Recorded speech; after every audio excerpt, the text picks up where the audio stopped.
Olá, senhoras e senhores, bem-vindos a mais uma edição do Conversa Imperfeita. No nosso programa de hoje vamos receber Alex Santos, de 25 anos de idade, que nasceu em Lisboa aos 16 de novembro de 1999. Alex é criador de conteúdos, dançarino e comunicador. A sua paixão por câmaras começou muito cedo, como modelo e figurante, mas a sua verdadeira paixão veio a desenvolver-se na adolescência com a perda precoce do pai. Alex é licenciado em Ciências da Comunicação e começou a criar conteúdo nas redes sociais desde 2020. Atualmente, conta com uma plataforma com mais de 3 milhões de seguidores. Alex, bem-vindo. Oi. Primeiro, obrigado por me convidares, é uma honra estar aqui. Obrigado por teres aceito o convite. E eu estava super ansioso. Que bom. Ainda bem. Alex, como é que eras enquanto criança? Olha, eu era uma criança muito bem disposta. Imagina aquela criança que era super divertida, colocava toda a gente para dançar, para cantar, para fazer coreografia junto comigo. Eu era muito sociável também, muito mesmo em criança. Eu acho que isso facilitou muito a que a minha mãe também visse isso cedo em mim e quisesse meio que colocar-me um pouco para, digamos, a exposição assim do mundo. E acho que foi desde aí que eu ganhei também muito interesse, que acabou por se desenvolver até o que eu faço hoje em dia. Então eu fui uma criança muito feliz. Eu acho que a infância foi provavelmente o período mais fácil, assim, em termos de convivência e de expressão, assim, na minha vida. Foi. E tu falaste agora que a tua mãe deu-te asas para voares, Uhum. então sempre tiveste o apoio familiar. Eu sempre tive o apoio. Eu acho que inclusive eu não estaria a fazer o que eu estou a fazer hoje em dia se a minha mãe e o meu pai não tivessem puxado para que eu fizesse esses trabalhos em criança, para que eu já trabalhasse com câmaras desde pequeno. Acho que isso sem dúvida facilitou imenso chegar até aqui agora mais confiante. É. O que te fazia sonhar naquela altura? Hum, eu sempre quis, o meu maior sonho sempre foi estar em palco. E eu sabia que é muito engraçado porque eu digo isto para as pessoas e elas acham meio estranho, mas eu em criança já sabia que eu ia ser famoso, eu só não sabia como e com o quê ao certo, mas eu sempre soube que eu, estava destinado para algum tipo de, Exposição. exposição. Então eu em criança já me comportava dessa forma. Eu lembro-me de ter 7 anos e olhar para mim e dizer tipo: "Eu tenho 7 anos agora e agora eu vou ser uma estrela, eu sei". Eu olhava para mim já com um olhar diferente. Isso pode ser bom, né, pode ser mau também dependendo da, né, mas acho que para mim foi bom para eu avançar a partir daí. A tua infância começa diante das câmaras e a tua adolescência começa com a perda precoce do teu pai. O que é que o tempo te ensinou sobre isso? Então, ah, eu acho que a minha adolescência, ela foi muito roubada por causa da perda do meu pai, porque imagina, o meu pai antes dele falecer, em 2017, ele batalhou com depressão durante vários anos e era uma depressão muito severa. E depois disso é que se transformou na doença terminal, né, o cancro, e no caso ele foi no cérebro.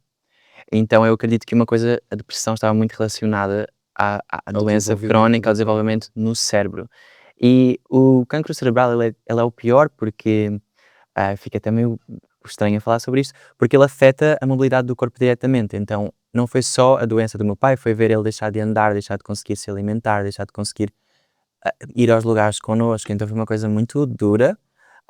E eu tive o trabalho de cuidar dele nessa fase. Então, eu, como estava de férias da escola muitas vezes, eu é que aplicava as injeções de insulina que ele precisava, eu é que lhe organizava a medicação, eu é que ficava com ele em casa a ouvir ele falar sobre o quanto ele não queria viver. Então, para mim foi um tempo muito delicado, porque eu percebi o quão efêmera é a vida e acho que foi esse tempo que mais me ensinou até agora para eu entender realmente que a vida não é para perder tempo. Então, eu tive a minha infância, a minha adolescência muito roubada, porque eu não vivi a minha adolescência igual a um adolescente normal, eu tinha outras preocupações, não é? Eu tinha que ser esse pilar para a minha família, mas eu sinto que eu estou em muita parte a viver a minha adolescência agora, e a experimentar muita coisa agora, e a desenvolver mesmo, se calhar, desenvolver partes da minha identidade, se calhar agora. Como tu disseste bem, a tua adolescência foi literalmente roubada. Hum. Hoje em dia, o que te falta recuperar deste roubo? Hum, eu acho que talvez.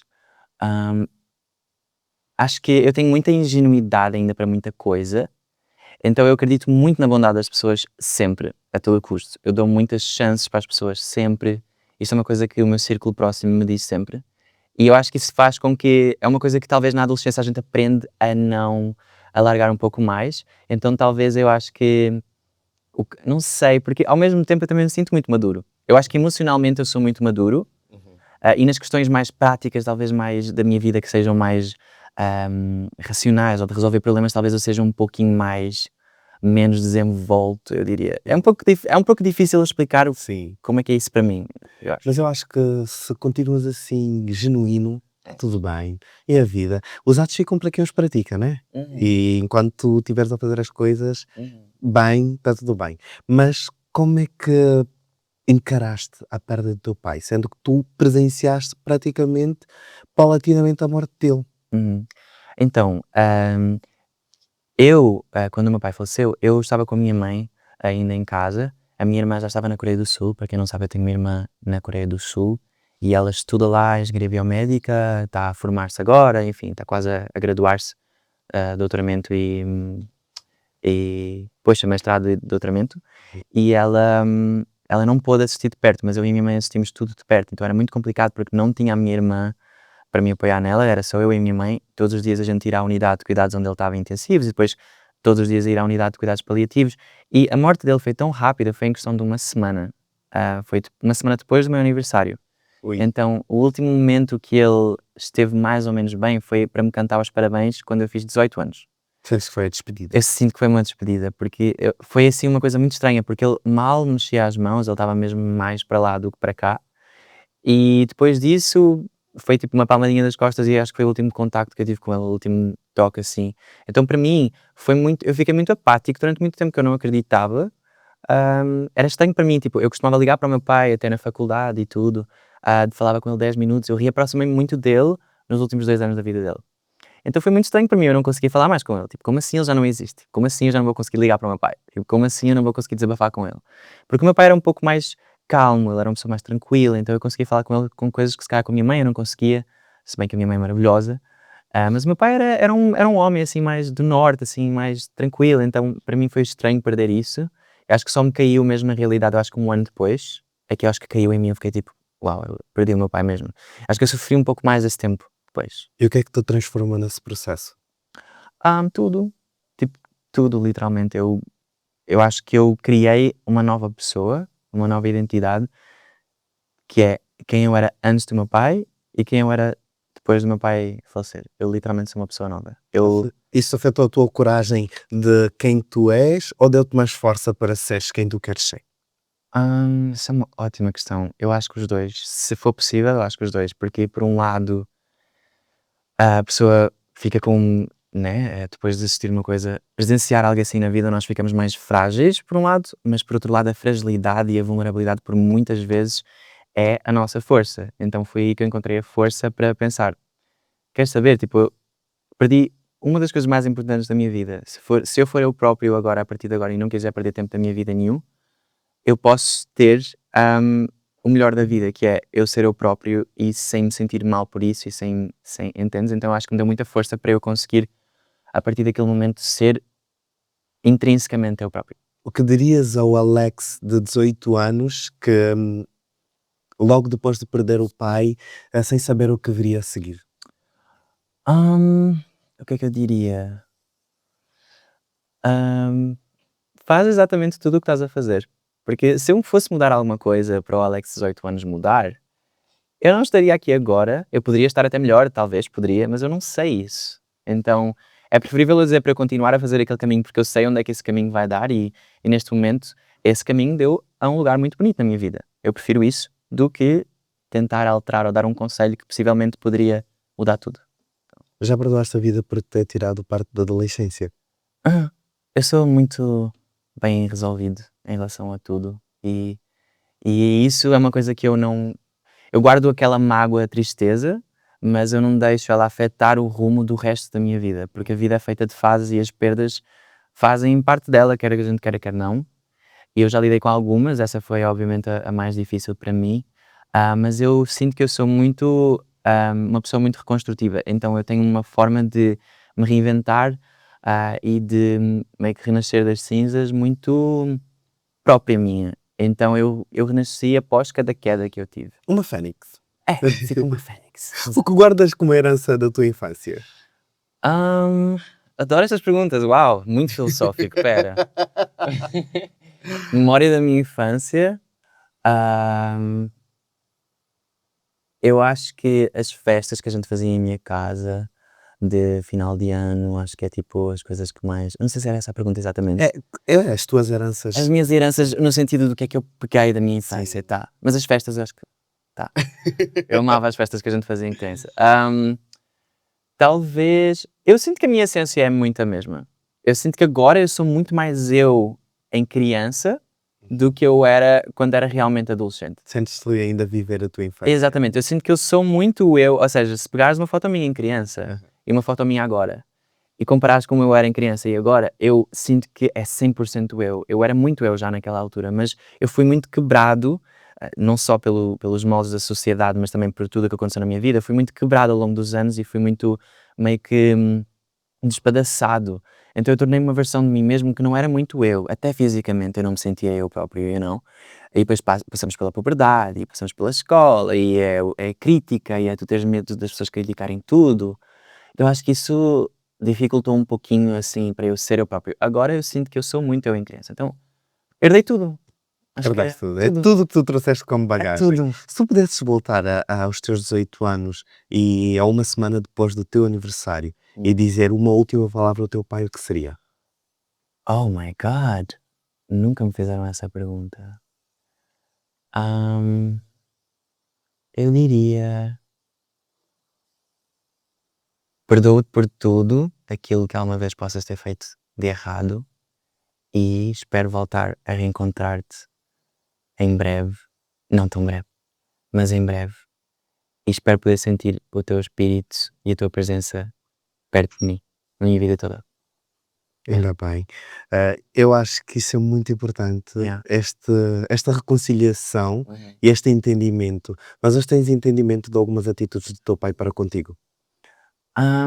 Sim, o meu pai era muito enigmático, então imagina, ele não era uma pessoa muito expressiva, ele era um homem frio e ele era reservado.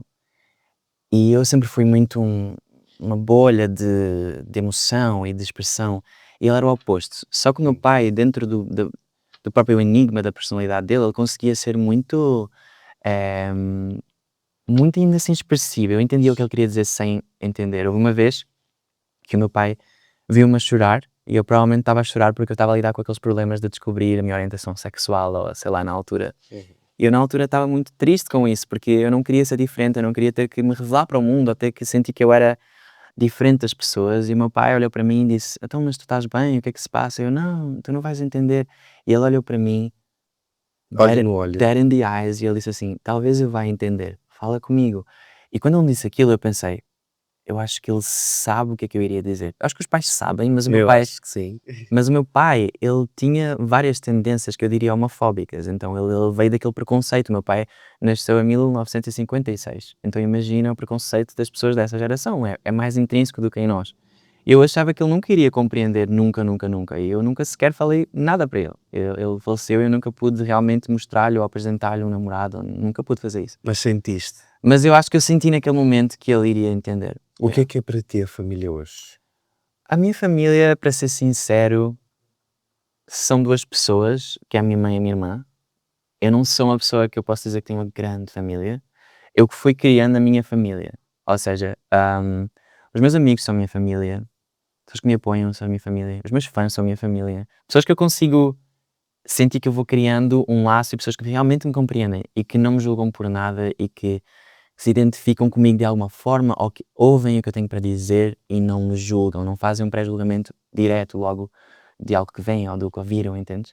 Pessoas que tentam me conhecer. Então, eu sou uma pessoa, eu sinto que eu sou muito família, o mundo é a minha família e eu escolho, entendes? Por isso é que às vezes eu posso ter um pouco da minha ingenuidade, porque eu também abro muito o meu coração para as pessoas e coloco nessa posição às vezes, mas família é a minha mãe e a minha irmã. E tens o desejo de criar uma família? Não. Não. Não. Porquê? Eu acho que eu vou desapontar muitas pessoas, mas imagina, eu nunca me imaginei assim, a ter uma família ou a ter filhos. Imagina, eu já me imaginei sim, talvez com 16, 17 anos eu dizia até, eu quero ter um menino e uma menina, quero ter um filho, quero ter tipo, pronto. Mas acho que esse sonho foi meio que morrendo ao longo do tempo e hoje em dia não sinto mais essa necessidade. Eu acho que no mundo que vivemos hoje em dia, eu não sei se eu queria colocar uma criança. entendes? Neste mundo. Porque o mundo, para mim, hoje está a ficar muito hostil, ou pelo menos o que eu sinto que está a ser a direção do mundo. Então eu não sei se eu queria colocar outra pessoa para sofrer e para lidar com as consequências do que a minha geração está a fazer ao mundo. No futuro. Mas não pensas que ao criares a tua família, imaginando-a de forma perfeita, podes dar sim uma educação a uma criança e um poder de vida diferente daquilo que não concordas e compactuas? É porque eu acho que uma pessoa ou duas pessoas, os filhos, não acho que eles mudem tudo de cara, entendes? Ou o mundo evolui nessa direção, ou eu acho que não faz sentido eu meio que colocar nas mãos da minha criança ou de quem eu for, não é? Tipo, raise, que eu agora esqueci da palavra. Eu falo umas coisas em inglês, tá? It's okay. Eu misturo aqui um pouquinho tudo, sou uma grande bagunça à minha cabeça, mas eu acho que está compreensível. Ahm, eu acho que é um pouco difícil colocar nas mãos de quem eu vou, não é, cuidar, essa pressão de meio que de mudar o mundo ou de lidar com, porque a pessoa não vai ter escolha, ela vai estar lá e ela, entendes? E não sei, também para um casal homoafetivo é sempre um pouco mais complicado, E não como é é? que o Pablo lida com essa tua escolha atual de não Ele querer tem a ter mesma filhos? opinião. Então os dois já querem ter filhos por agora, não sonho numa família. Eu acho que ele já pensou também sobre igual eu. Acho que ele já também teve aquela, talvez, não sei, mas acho que agora estamos naquela vibe em que, não acho que é o momento para isso, eu não acho que a gente está Ele já me cuida a mim, ele já cuida tanto de mim que eu acho que eu já sou como se fosse assim, muito trabalho, entendes tu, para ele. Há algo em ti que ainda te custa mostrar ao público? Hum, a minha barriga. Essa foi muito Eu acho que boa. isso, eu acho que de resto eu posso dizer que eu sou uma pessoa muito eu próprio, eu sou muito genuíno, eu sou muito, o que eu mostro é muito, vem de mim. Então eu sinto que ao longo do tempo eu consegui fazer esse trabalho, sabes, de mostrar cada vez mais, sem qualquer vergonha, quem eu sou. Eu sou talvez um pouco mais reservado do que as pessoas acham que eu sou. Entendes? As pessoas têm uma ideia minha que eu sou super extrovertido e que eu sou tipo, mas eu sou um pouco mais a minha. E depois quem me vê dançar na rua e quem me vê dançar ou fazer aquela extravagância toda, acham que eu sou um pouco mais. Extrovertido. Mas eu sou um pouco mais contido. Eu entendo o que estás a dizer, porque eu Aham. acabo por ter um pouquinho deste Eu a traço de personalidade. Uhum. Sou muito extrovertida na televisão e em todo lado, Aham. mas quando estou nos meus No teu ambientes eu sou espaço, right? extrovertida, Aham. eu sou tímido, eu Aham. sou aquilo que não tem coragem de matar uma abelha sequer. Eu não diria que eu sou tímido. Eu sou muito. Eu Eu não não diria sou tímido, eu tímido, sou introvertido. Pronto. eu diria, no meu caso, reservado, não tão tímido. Porque eu não sou tímido, se eu me abrir para a pessoa, eu sou o caos. Mas é isso, a questão é, tipo, eu ter essa abertura e eu, tipo, eu sou um pouquinho mais na minha, sabes? Mas, qual era a pergunta? A inicial, porque eu A acho que eu pergunta andei ali um pouco inicial, à se volta. há algo em ti que ainda custa-te mostrar ao público. Eu acho que é mais só a questão de imagem, corporal. Porque eu Física, não acho é? que eu sou um pouquinho inseguro com o meu corpo desde que a pandemia começou, que foi precisamente quando eu comecei a gravar vídeos. Enfim. Eu perdi muito da minha fitness corporal, eu era uma pessoa muito em forma mesmo, mesmo, mesmo. E aí eu tenho muita oscilação de peso, eu tenho sabes, tenho muitos problemas com essa imagem corporal, então eu escondo-me assim um pouco, eu tento usar coisas que Disfarça. que disfarçam um pouco, porque eu não tenho aquela confiança toda que se calhar as pessoas acham que têm. A tua família como é que reage a tanta exposição e impacto? Assim, lá está, como a minha família acaba por ser a minha mãe e a minha irmã, e a minha irmã está no Coreia do Sul, a minha mãe é a única que lhe resta lidar. E a minha mãe, acontece muito, a minha mãe trabalha em farmácia, e acontece muito de irem à farmácia e reconhecerem-na dos vídeos, ou falarem com ela e saberem, né, que ela é a minha mãe, porque ela, enfim, ou de mandarem mensagens, eu vi a tua mãe, eu fui atendido pela tua mãe. O que me assustou um pouquinho, para ser sincero, porque eu obviamente não quero colocar a minha mãe numa exposição e num ponto em que ela fica, não é, vítima, digamos, do meu sucesso, mas é inevitável, não tem muito o que fazer. E olha que eu nem coloco a minha mãe tanto nas minhas coisas, não coloco. Mas acaba que ela aparece sempre aqui e ali, e no Dia das Mães eu coloco uma foto, né? Então ela lida bem. Acho que a minha mãe, ela tem, tal como eu, uma personalidade expansiva, ela é uma pessoa muito segura, muito confiante, e eu acho que isso ajuda porque ela é parecida a mim, então ela dá-se bem. Ela precisa estar arrumada. Se ela não estiver arrumada, é igual eu. É É, só a imagem está bem? é de Ok. família. Se ela não estiver arrumada, ela vai fazer tudo para não aparecer. Mas se ela estiver arrumada, brilha mais que eu. Assim. Ainda bem. Como é que foi o processo de te assumires para a tua família? Hum. É muito engraçado, não houve assim um grande processo. Foi Uau. natural. Sim, porque assim, as pessoas acham que foi um grande reveal, que eu cheguei e que eu disse à minha família, tipo, gente, a partir daqui, a partir da coisa, sou isto, aquilo e aquilo. Na verdade, até hoje eu estou a descobrir muitas coisas sobre a minha orientação e sobre a minha forma de relacionar com pessoas. Eu já deixei de me rotular, porque eu costumava dizer assim, no início eu dizia, eu sou super bissexual, mas depois eu disse, não, eu sou muito mais pansexual, e depois, não, eu sou simplesmente gay, e depois, não, wait. Há coisas que eu não posso negar acerca da minha sexualidade, entendes? Então, para mim, eu nem sequer me rotulo mais. Eu sou eu. Eu sou livre, Butterfly. sou butterfly, eu sou muito fluido e é isso que é complicado para as pessoas entenderem, porque eu fluo muito entre a expressão, a minha própria expressão e também a minha expressão com a pessoa que eu estou. Então, tipo, para mim não é uma coisa que tem que ser uma regra, eu não levo isso a sério. Mas quando eu tinha 15 anos, a pressão era diferente. Então, a primeira pessoa para quem eu contei foi uma melhor amiga minha, que ela também se assumiu para mim no mesmo dia.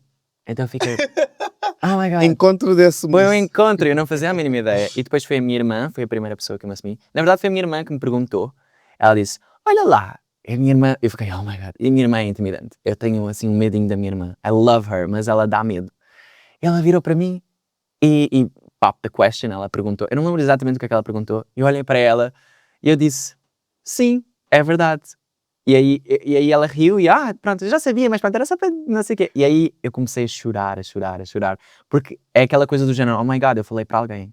E aquele momento para mim foi muito diferente, porque eu falei para alguém. Depois para a minha mãe, foi quando eu tive o meu primeiro namorado, antes do meu atual. E aí eu acho que me deu tanta força ter um primeiro namorado e ser, tipo, livre com ele, e eu via o quanto livre eu podia ser com ele, que eu cheguei ao pé da minha mãe e disse-lhe, olha, preciso ter uma conversa contigo. Só que eu dei, foi logo 2 bombas logo no início. Foi tipo, eu tenho esta sexualidade X, eu não me lembro o que é que eu disse para ela. Eu acho que eu disse para ela, eu também gosto de meninos. E aí eu disse-lhe, eu também tenho namorado. Acho que a minha mãe ficou mais preocupada com a segunda parte do que com a primeira. A minha mãe foi maravilhosa comigo, a minha mãe abraçou-me, ela disse que não importava para nada. A minha mãe apoiou-me do início ao fim, sempre. E dou graças a Deus porque acho que eu consigo ter esta expressão que eu tenho hoje em dia, eu tenho esta liberdade porque a minha mãe não me limitou. Então, Ao te assumires a essas pessoas, por mais poucas, tiveste medo de É. perder o amor deles. exato, eu tive um pouco de medo do género, tipo, eu tenho uma família, por muito poucas pessoas que sejam, é tão unida que eu não quero perder isso. Mas depois quando eu contei para a minha mãe, para ser sincero, eu acho que quando a gente conta para a mãe, e a mãe dá o ok e tudo, eu acho que torna-se muito mais fácil o resto, porque depois quando eu me assumi para a minha mãe, eu nem me assumi para mais ninguém, eu não falei para mais ninguém. Eu simplesmente fui eu próprio, eu parecia a namorar quem eu queria e aí as pessoas fazem as conclusões que elas queiram fazer. Houve alguém que te surpreendeu, negativo ou positivamente, ao assumires-te Não. na forma como te trataram, com rejeição ou alguma Não, coisa? não. Né? Quando as pessoas à nossa volta aceitam, sempre o resto é tudo. Os meus amigos foram tranquilos, acho que a minha geração também obviamente a nossa geração é mais aberta, e lá está, como de família, eu não tenho uma família, por exemplo, o meu pai tem um lado da família dele muito grande, mas a minha mãe não tem família do lado dela, só ela. Então da minha mãe era o único lado que me preocupava, o lado do meu pai, da família do meu pai, eles abandonaram-nos desde que o meu pai faleceu. Então para mim eles não são minha família, entendes? Então eu não tinha para preocupar com a opinião deles, de pessoas que não estão lá para mim para nada e que não estiveram lá para mim depois da morte do meu próprio pai, porque é que eu me vou importar o que é que elas acham com quem eu beijo ou com quem eu fico. Não tenho que me preocupar com nada Alguma disso. vez sentiste dividido entre o menino que és e o homem que gostavas de tornar? Como assim? Eu entendi a pergunta, mas eu preciso de ouvir de novo. Eu vou resumi-la. Aham. Alguma vez sentiste-te dividido entre o filho que querias ser Hum. e o homem que te tornaste? Muito interessante. Estas perguntas estão incríveis já agora. Há trabalho de casa. Eu tenho que dizer que o trabalho de casa foi feito. Não, para ser sincero, eu acho que não, porque eu sou muito genuíno com a minha família. Eu já era muito genuíno com o meu pai, com a minha mãe, eu era muito eu próprio. E acho que por isso é que eles tinham também às vezes um pouco de medo, porque eu era muito eu próprio, eu poderia ser muito ingênuo, eu poderia cair na maldade dos outros, acho que foi um pouco por isso, mas eu nunca senti aquele conflito do género, para os meus pais eu tenho que ser assim, e para eu quero ser assim. Eu acho que sim, eu fui um pouco moldado pelos meus pais em ser, pela minha mãe também em ser o mais perfeito possível. A minha mãe sempre quis que eu fizesse tudo certinho, ela sempre me cuidou muito de mim, ela sempre me protegeu imenso. E eu sempre quis ser uma pessoa mais independente, mas isso sempre tornou mais difícil eu ser mais independente, porque eu tenho que aprender tudo sozinho para fazer isso. Sim. E com a minha mãe a proteger-me muito, isso torna mais complicado. Continuas a Mas ser o filho da mamãe. mais ou menos, porque agora eu consigo ajudar a minha mãe e lá está, eu acho que a minha maturidade emocional é muito alta, muito grande, desenvolvida. E eu acho que isso ajuda muito também a ajudar a minha mãe em coisas que se calhar eu não conseguiria ajudar antes. E então, sim e não. Antes de Sabes? fugirmos desse capítulo de família e tudo o resto, eu tenho uma surpresa para ti. O que é que achas que poderia ser? Oh my God, eu não Alguém sei. veio de longe para te encontrar. Oh, Yeah. no way. Podes abrir, a tua irmã está aí atrás. Meu sonho que a minha mãe viesse aqui. Só que não, também era o meu sonho. Pois, é que eu sei a dificuldade que é ela vir para cá. Por isso é que eu sabia. Porquê? Mas assim, quem sabe, né? Poderia Oh ser. dia, it's a Um prank. dia, Don't um play with dia my podia heart. ser. No. Os palcos, as câmaras e as redes, no meio de tudo isso, onde é que tu te encontras? Everywhere, man. Everywhere I gotta be. Em todo lado. Eu estou em todo lado, eu sou omnipresente. E onde é que tu encontras o real descanso nessas três? Não tem. Não há. Eu acho que a minha vida acabou por se tornar tão espetaculosa que eu tenho muita dificuldade em encontrar um meio termo entre o mais eu, a minha essência fora de câmara, e depois a minha persona mais extrovertida, como eu falei. Eu tenho um pouco de dificuldade porque as duas elas não se dão muito bem. É um mistake. Não se dão muito bem, porque o meu trabalho, ele requer que eu seja uma pessoa muito extrovertida, muito divertida, sempre alto astral, muito confiante e o meu eu é muito contrário disso. Eu não sou muito confiante, eu não tenho muita vontade de estar sempre a sair, eu não sou uma pessoa tão sociável quando eu estou em casa, ou quando eu estou na minha essência mais... Mas quando eu estou na minha persona mais de artista, aí eu sei que eu mudo, entendes? Tenho outra confiança que eu Meio fico... com personagem, né? É muito um personagem, sem dúvida. E elas as duas não coexistem muito bem. Então, às vezes, eu tenho que escolher ser a personagem durante a semana inteira, senão eu não sobrevivo. Porque se eu entro um dia a ser eu próprio e pensar, não, agora vou descansar, não vou... Eu tenho muita dificuldade em sair dali para me tornar a personagem de novo. Porque a personagem, ela engloba tudo. Ela engloba o meu cabelo, ela engloba a minha roupa, ela engloba tudo. E eu, quando estou a descansar, eu descanso mesmo. Eu sou aquela pessoa que fica fora do telemóvel, eu fico fora de tudo. Eu não respondo Torna-se a a ninguém. criança, novamente. Não, eu acho que eu me torno aquela pessoa que vive, tipo, sei lá, nas cavernas e não quer falar com ninguém e, tipo, eu não sou pessoa viciada no meu telemóvel, por exemplo, então eu gosto de ficar fora, eu gosto de ficar offline. Eu quando estou com alguém, se a gente está a conversar assim, eu não estou no meu telemóvel, eu não vou estar no meu telemóvel, eu estou num jantar, eu não pego no telemóvel. Eu não tenho esse vício, Faz então falta hoje em dia isso. me faz muita falta, faz muita falta. As pessoas hoje em dia estão na mesa e toda a gente se Eu puder detesto estar no isso, seu porque é telefone. tão bom falar com a pessoa e olhar, e eu ainda sou da geração da última, em que eu não tive a minha infância com telemóvel. Eu cresci sem. Então, eu tinha essas conversas, eu brincava, eu irritava a minha irmã, irritava a minha mãe. Sentes que a tua relação com a fama começou antes mesmo de compreenderes? Aham. Eu sempre me senti um pouquinho... Superstar. Eu sempre me senti celebridade no meu meio, sabes? Quer fosse num jantar de família, quer fosse animação fotográfica, quer fosse no que eu faço agora. Acho que sempre me senti um destaquezinho ali. E como é que te sentiste ao assumir publicamente a tua relação num país onde isto ainda causa tanto barulho e ainda mais com uma pessoa do desporto? Olha, a gente fez história. A gente fez história. Porque assim, eu nunca cheguei a assumir nada, lá está. Eu só fui eu próprio. Eu fiz o que qualquer pessoa normal faz. Só que a diferença é que ele é um homem, eu também, ele está no desporto, eu estou no entretenimento e a gente se juntou. E o que a gente foi perceber depois é que nós os dois, juntos, nós lutamos muitas lutas, sem a gente se perceber. Ele é um homem preto, eu sou branco. Ele é brasileiro, eu sou português. Ele tem 1,95 m, eu tenho 1,75 m. Ele é do desporto, eu sou da dança. Então há muito contraste aqui. Nós somos realmente muito diferentes em gostos, em personalidade, em tudo. Nós somos muito opostos. Só que a gente complementa-se muito bem. E acho que à medida que o tempo foi passando, a gente foi percebendo que nós conseguimos dar voz a muitas pessoas que não a têm. Ou voz a movimentos que se calhar não são dados a devida importância.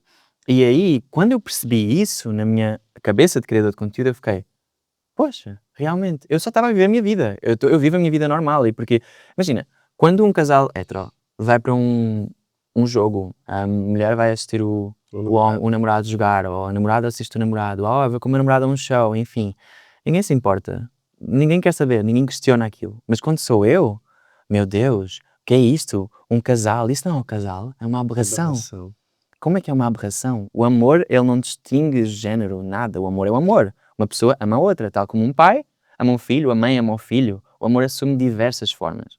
E a nossa forma foi esta específica. Eu acho que por ser tão diferente, causou tanta revolta em tanta gente. Eu acho que a revolta é um espelho. As pessoas veem no outro o que incomoda nelas, porque eu sou muito resolvido. A gente somos muito resolvidos, nós não temos problema nenhum. Nós, não no sentido de a gente ter sem problemas, todo o casal tem desafios, mas nesse sentido, as nossas diferenças nunca foram, nunca. E teve alguém que comentou num post meu, um dia desses, que eu fiquei com revolta e eu vou falar aqui, que comentaram assim: mas podem ter certeza que quando houver uma briga no casal, o facto dele ser branco e o namorado dele ser preto vai ser um problema, vai ser motivo de discussão. Ou seja, como se eu fosse Vai ser usar, racista. eu vou usar o pretexto da minha cor com superioridade em alguma briga. Isto As faz-me tanta pessoas, a confusão, mim também, porque eu acho que as pessoas tentam enquadrar o racismo e o colorismo em tudo. em tudo. Hoje em dia as pessoas são extremas. Eu não posso me relacionar com uma pessoa branca, porque depois a seguir vem Yeah. tudo racismo, colorismo. Yeah. Eu lembro-me do episódio, e também vou aproveitar para dizê-lo cá, de houve uma situação enquanto eu estive na Casa dos Segredos com o Gonçalo, e quando eu venho cá para fora, um dos comentadores diz assim: se fosse o oposto, era racismo. Porquê que o racismo é para lá chamado se nunca tivemos um Exato. problema em que isso Exato. fosse relevante? Uhum. É daquelas questões que realmente deixam-me frustrado. Uhum. Eu não saio a levantar bandeiras de antirracistas e o que for, mas também as pessoas hoje em dia tentam empregar racismo, colorismo em tudo e não Porque faz elas tanto sentido. projetam dentro delas uma Eu acho que isso é o construção. próprio pensamento do racista. É uma construção que também, imagina, nós vivemos numa sociedade que ela é pré-racista, então não tem como nós, tipo, também, imagina, é uma coisa que é uma construção, então a pessoa tem que ter o conhecimento e tem que ter a evolução e o próprio pensamento para conseguir se educar ao longo do tempo. Eu acho que as pessoas têm que saber mais sobre o racismo As pessoas têm que estruturado e entender, tudo isso. exatamente, Perceber exatamente. antes de abrirem a boca Mas e é só para tu veres discutirem como, tudo isso. é para tu veres como eu recebo críticas de literalmente uma coisa que a gente nunca nem conversou, nunca nem foi um tópico, e ele também recebe críticas de ser palmiteiro, que é uma expressão, não é? Eu sou É, palmiteiro. Crítica de ser palmiteiro, porque, mas é porque ele, é porque é todo o homem assim também tem que gostar de um branco básico. Claro que tinha que ser um branco básico. Não é sobre como eu Não é sobre sou. cores, Não é é sobre sobre como eu sou. sentimento. Eu e ele, em algum momento, nós temos uma história já, Aham. enfim, é toda uma história. Mas a gente conheceu-se e a gente atraiu-se, mas nós, em algum momento, eu cheguei para o Pedro e disse assim: não, por causa da tua cor de pele. Ou ele, a mesma coisa. Isso nunca aconteceu. As pessoas inventam essas coisas e elas querem que a gente caia nessas caixinhas e nessas definições que Nos elas criam. rótulos criados Quando é pelas uma redes coisa tão sociais. fácil, é uma coisa tão simples. Simplesmente estão a viver. E é isso que Exato. devem continuar a fazer. Alguma vez ficaste com dúvidas ou arrependimento de mostrares tanto? Hum, sim. Sim, acho que todos os dias. Eu às vezes fico. Porque eu tenho momentos em que eu fico assim: se calhar se eu não tivesse feito isto, eu não teria tido esta reação. Estás a ver aquele pensamento autossabotador que tu crias quando há uma consequência, não uma causa de algo que tu fizeste, mas que tu fizeste não, a pensar não na repercussão negativa? Às vezes eu, por exemplo, posto um vídeo que eu fiquei todo feliz a assistir, o meu namorado foi assistir um jogo, e eu fui assistir com ele, e a gente está tranquilinhos, e a gente dá um selinho, enfim, e depois se calhar vem alguém do time oposto, da equipa oposta, a dizer tipo, se calhar tipo, se ele tivesse focado nas coisas isso não acontecia, se ele tivesse focado no jogo, Qualquer dia. como se tipo o meu trabalho tivesse algo a ver, sabes, Ou com o facto isso. de tu estás lá, É o facto de eu estar lá, porque imagina, o Pablo, como qualquer atleta, ele tem uma vida social e pessoal, a vida dele não os é casais só héteros acontece a exatamente a mesma mesma coisa. E coisa, porquê é a que não põem mesma esta coisa. culpa também às A culpa namoradas? nunca é colocada, exatamente, num casal heterossexual, é sempre É colocada, sempre. ele tem que ser o problema, entendes? Então, eu às vezes fico assim, se calhar devia ter poupado um pouco esta discussão, mas depois por outro lado eu fico assim, não, mas Tu só estás a viver. e se causa discussão é porque acho que tocou num ponto que era necessário, entendes? E todo o ponto que é tocado e que causa essa reação, acho que é necessário de ser abordado. Então, não é? É Sim, só não. viver. Yeah. Como é que tu lidas com esse preconceito? Tem dias, tipo, eu sou uma pessoa sensível, então tem dias em que eu Ok, eu lido de duas formas. Eu tive esta conversa com a minha psicóloga agora há pouco tempo. Eu sou acompanhado, obviamente, por uma psicóloga, eu preciso. Mas imagina, eu lido de duas formas. Se eu estiver na minha essência mais ah, a minha pessoal, menos extrovertida, menos personagem, enfim, eu lido mal. Eu lido muito mal, porque às vezes eu fico inseguro, às vezes eu fico, poxa, tipo, porque eu, tipo, sempre, toda a hora, e eu recebo muita crítica. E quanto mais exposição eu fui tendo, mais crítica eu ia recebendo. Mais amor também, mas mais críticas. E repara, quando tu crias vídeos há 4 anos e tu tens 3 plataformas gigantes, os ataques vêm de todo o lado. E mesmo que eu tente evitar ou eu não olho, eu para interagir com os meus seguidores que gostam de mim, infelizmente eu tenho que ver aqueles que me estão a criticar. Ver tudo. Eu tenho que ver tudo. E tu sabes perfeitamente como é que isso é. Então, o que eu fui sentindo é que, poxa, não tem um sem o outro, então eu sou obrigado. Eu só não passo tanto tempo nos comentários como eu passava antes, mas eu sou obrigado a ver. Então eu comecei a sentir, não, isto afeta-me. Então, para não me afetar tanto, eu tenho que entrar no meu modo mais diva, no meu modo mais personagem, no meu modo mais performático. E esse Alex, ele é muito mais sassy, ele é tipo, não, eu vou responder mesmo. E aí eu vou lá e eu respondo. Eu torno-me uma pessoa que eu torno o meu lado mais escorpiano, eu acho, que eu não sou tanto assim, mas é o que me ajuda a ter mais atitude para conseguir lidar com essas pessoas, porque senão eu acho que eu caía muito mais vezes. Sentes-te a verdadeiro do macho fechou-te algumas portas. Sim, Voltarias atrás em algumas não. coisas.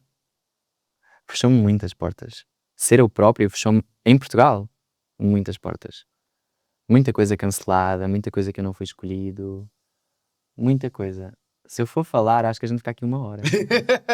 Então como é que lidas com o facto de seres tão seguido e às vezes tão julgado? Eu lido. É lidar. Eu lido. Imagina, eu sei que no fundo eu sou uma pessoa autêntica, eu sei que eu sou genuíno. Se a minha mãe gosta de mim, a minha irmã, está tudo bem. Se eu tenho tipo a minha gatinha no final do dia e o meu amorzinho, está tudo bem. Se eu sinto que eu estou no caminho que é o mais alinhado para mim, se eu sinto que eu estou alinhado com o meu propósito, se eu sinto que eu sou uma pessoa boa, está tudo bem. Se eu sinto que eu estou a inspirar alguém, está tudo bem. É assim que eu lido, sabes? Acho que eu encho-me muito de amor para eu compensar esse lado cruel que eu, que E eu, como é que que eu lidas com recebo. a sensação de que apesar do sucesso, às vezes ainda não te sentes suficiente? Hum, É engraçado, parece que eu estou a falar comigo próprio, né? Eu sinto que eu estou a ter uma meditação, sabes? Em que eu faço Bora. aquelas perguntas a mim próprio. Estás frente ao espelho Let's hoje. go! Ah, então, hum, vês, é que, reformula. Eu perguntei-te como é que Sim, lidas como, com, apesar de que tens assim, sucesso, às vezes ainda não te eu não me sentes sinto suficiente. suficiente. É que imagina, é que essa questão, ela é muito profunda, porque eu realmente não me sinto suficiente em quase nada do que eu faço. E as pessoas olham para mim e elas ficam assim, nossa, tu és tão perfeito, eu queria tanto ser assim, ou eu queria ter esse sucesso, eu queria chegar onde tu chegaste, e eu fico, hã? Como assim? Porque para mim eu ainda sou aquela pessoa que começou em 2020 a fazer vídeos. Porque eu ainda estou aqui hustling, eu ainda estou aqui a trabalhar todos os dias, sou eu que roteirizo tudo, sou eu que planejo os meus vídeos todos, sou eu que gravo tudo, sou eu que edito tudo, sou eu que posto tudo, sou eu que agendo tudo, sou eu que faço tudo em todas as minhas redes sociais, ninguém trabalha para mim.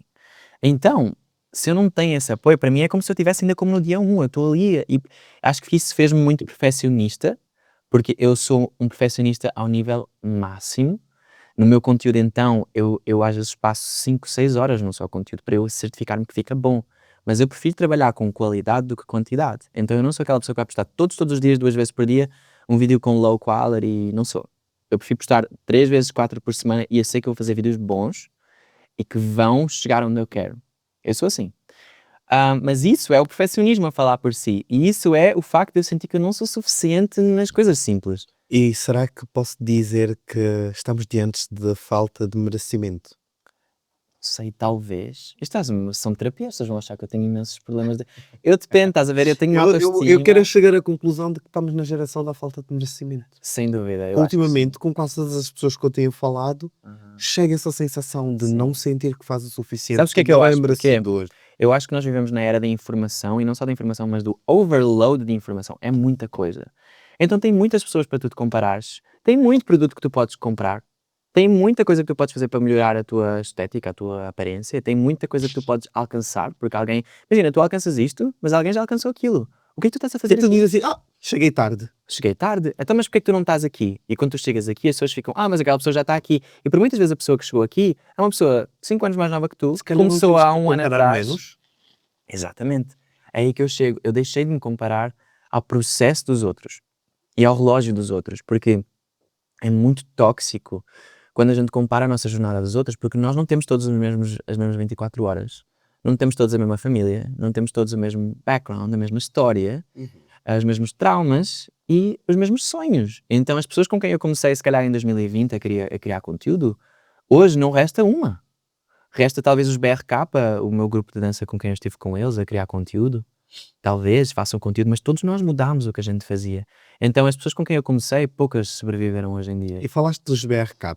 Os Uhum. BRK acabou, Acabou. tu saíste da agência Assim. e disseste que te reinventaste. Ah. O que é que aprendeste deste recomeço? Olha, eu aprendi que eu sou forte para caramba. Uau! Porque assim, eu primeiro eu detesto ser colocado em uma caixinha. E eu sinto que tanto no grupo como na minha agência eu era colocado numa caixinha o tempo inteiro. Ou era porque eu era a caixinha do TikToker, então tipo, era a minha fama era ser TikToker. Gente, eu sou muito mais do que um TikToker hoje em Sou um dia. artista.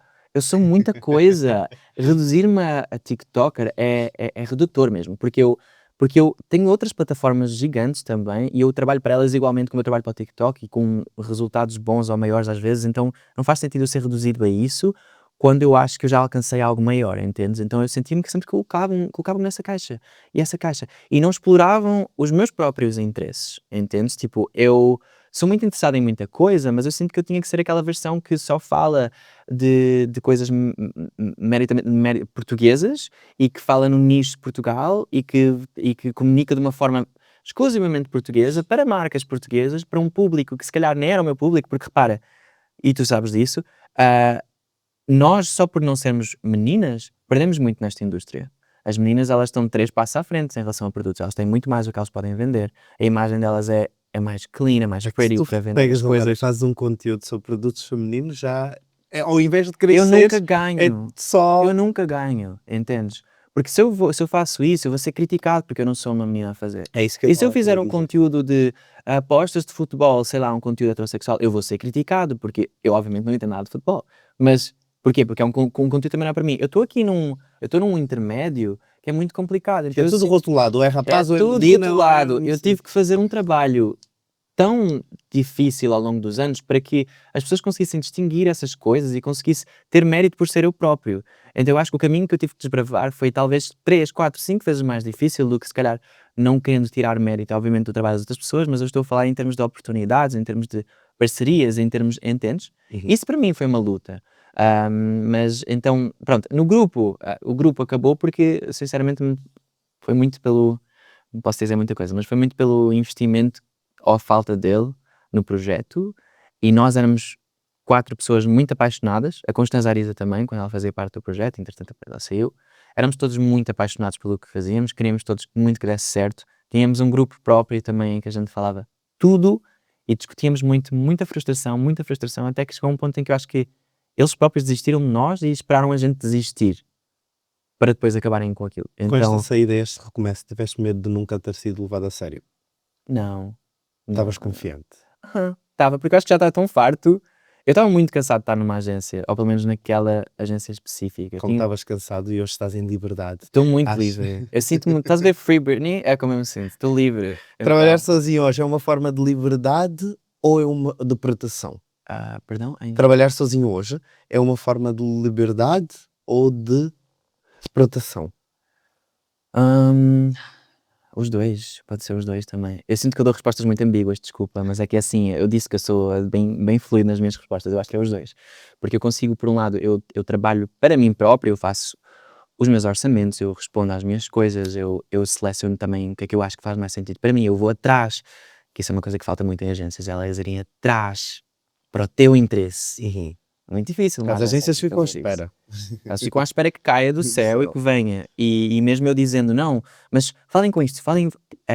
Pronto, e acho que é uma indústria, é uma máquina de fazer dinheiro, é óbvio, tudo funciona a dinheiro, então a agência quer fazer dinheiro. Se tu não fazes A dinheiro para a agência quer agência, ganhar dinheiro à espera de trabalhos que são se tu não ajudas nesse sentido, eles vão-te começar a colocar um pouquinho assim, talvez para segundo plano, porque tu não estás a faturar, entendes? É um jogo. E então, pronto, era um jogo que eu acho que não me estava a favorecer muito. Agora sozinho, eu tenho tido muito mais desenvoltura, eu estou muito mais confiante, até para tratar essas questões de quanto é que eu sinto que eu valho, Vale, sim.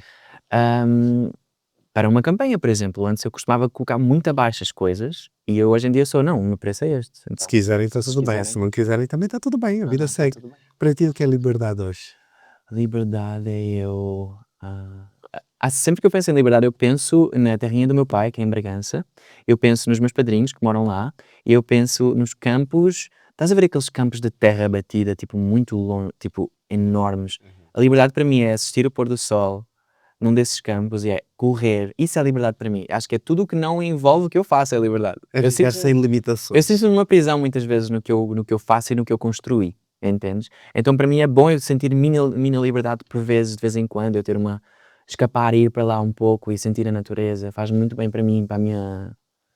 É tipo para- um revestimento, né? Uhum. Eu venho mais criativo. Renovação de energias. Porque quem trabalha com o que a gente trabalha, nós precisamos de um output de criação muito, muito frequente. Então, às vezes a criatividade e a imaginação, ela esgota-se.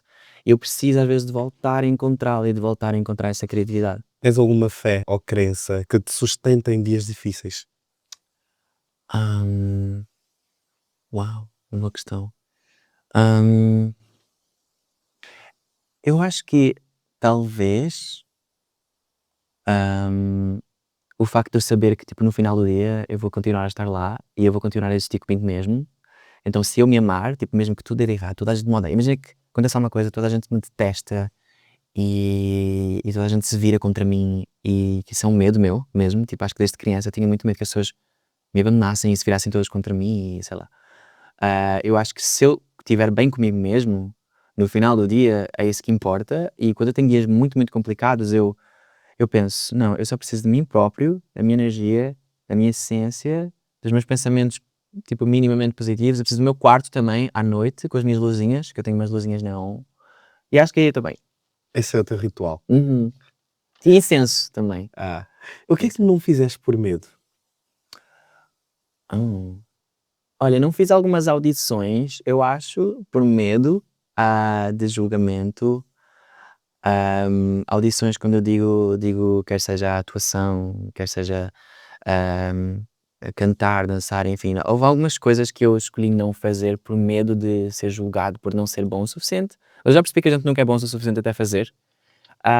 Mas eu acho que desde que eu comecei a trabalhar com a internet eu comecei a ser muito mais ousado nas minhas escolhas do que é que eu ia fazer, ia desafiar-me a fazer. Então acho que foi um pouco assim, estás a ver? Então eu já fiz tanta coisa que eu nunca imaginava que eu fosse fazer, tipo, desde essa altura, que agora estou tranquilo com isso. Acho que eu faço o que tenho que.